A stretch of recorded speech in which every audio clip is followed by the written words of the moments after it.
welcome to 2022. This is the first video that I've done this year. For those of you that don't know me, I'm Eric Thompson, owner of Peerless Wealth, a registered investment advisory firm right here in Columbus, Ohio.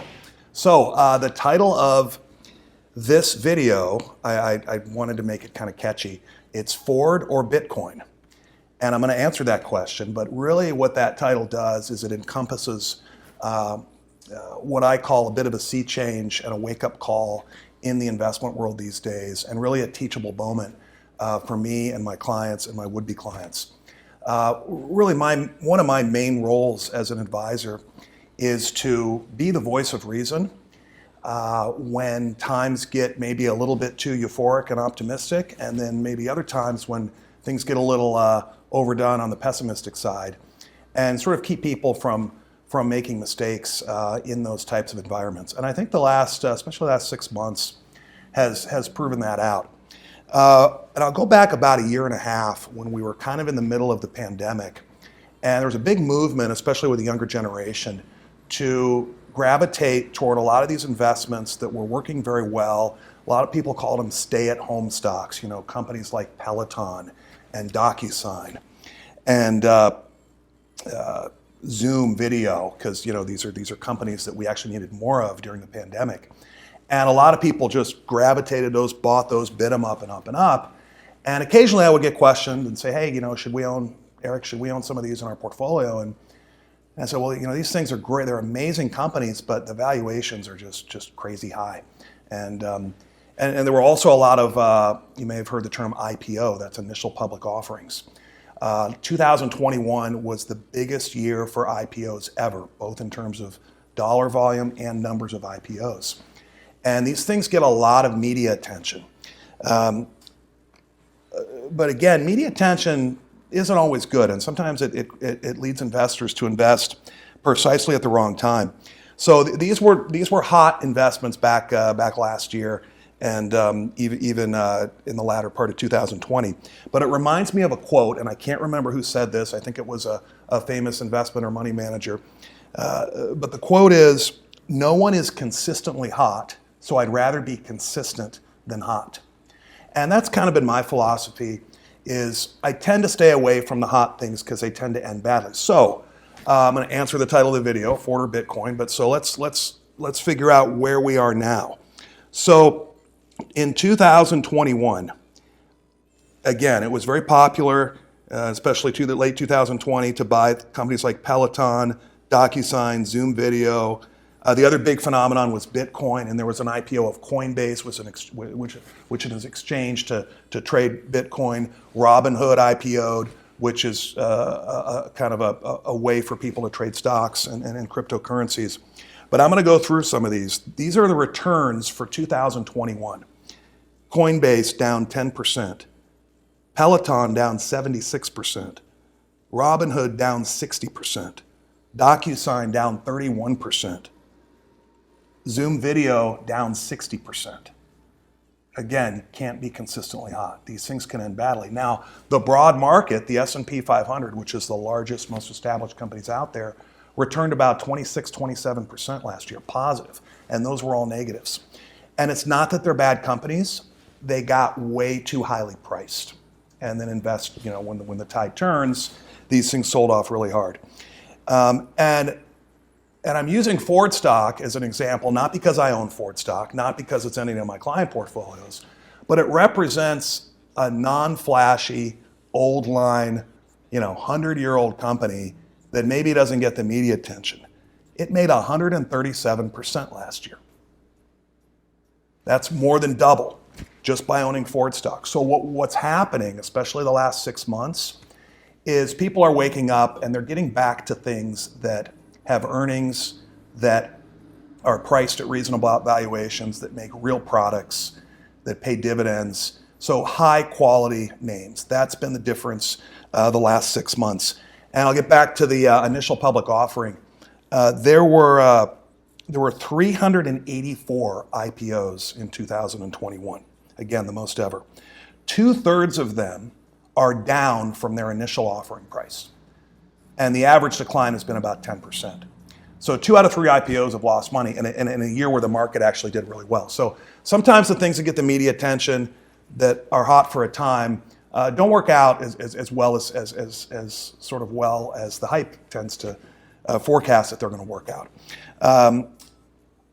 So the theme here, and I've always told investors this, own quality. That way when it does dip, we can be more confident with it because it's real companies that have reasonable valuations, and et cetera. And I have a chart also that illustrates this. So the first illustration I'm going to show, I'm charting 3 things, and I got this. I just charted. I went into Yahoo Finance and did 3 charts up. So this is a 12-month chart. So I'm sitting here in mid-January right now. So this goes back 12 months, not exactly 2021 calendar, but very, very close.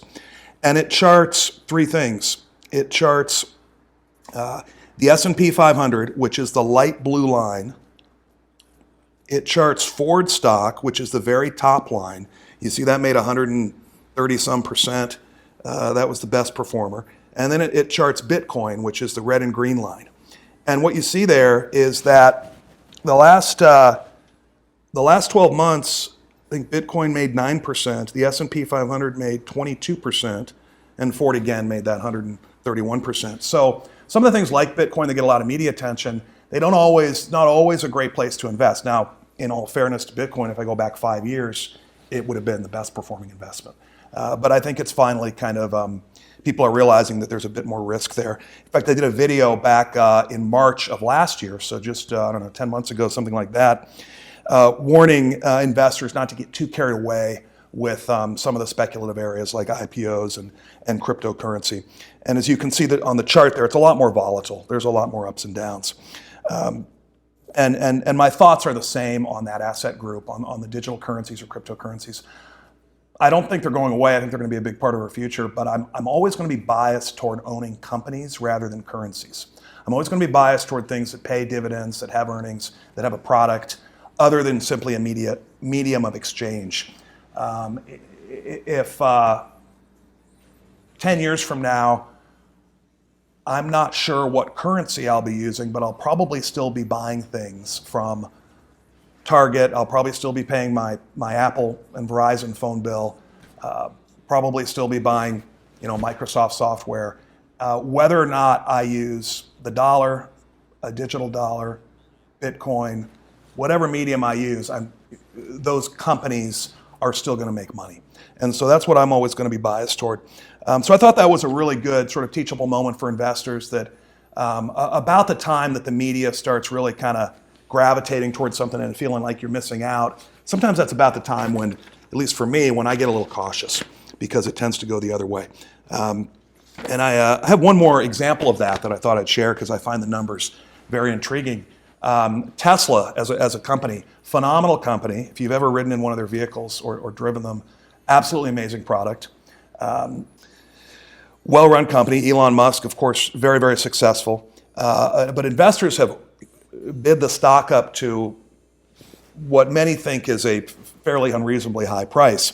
And I have an illustration of that. And this chart shows the market value of Tesla on the left at $1 trillion. It just passed $1 trillion. So if you happen to have $1 trillion, $1 trillion in the bank, and you wanted to buy 100% of Tesla, you'd buy out Elon Musk, you'd buy out all the shareholders, it would take $1 trillion, roughly, today. Or, look at the right side of the chart, with that same trillion, you could buy every major auto company out there, including Toyota, GM, Ford, Daimler Chrysler, Volkswagen, Honda. So what would you rather own? Would you rather own about 8 or 10 companies, or would you rather own one? And to sort of drive this point home, the next chart shows the amount of cars, the total units sold by Tesla versus all those other companies.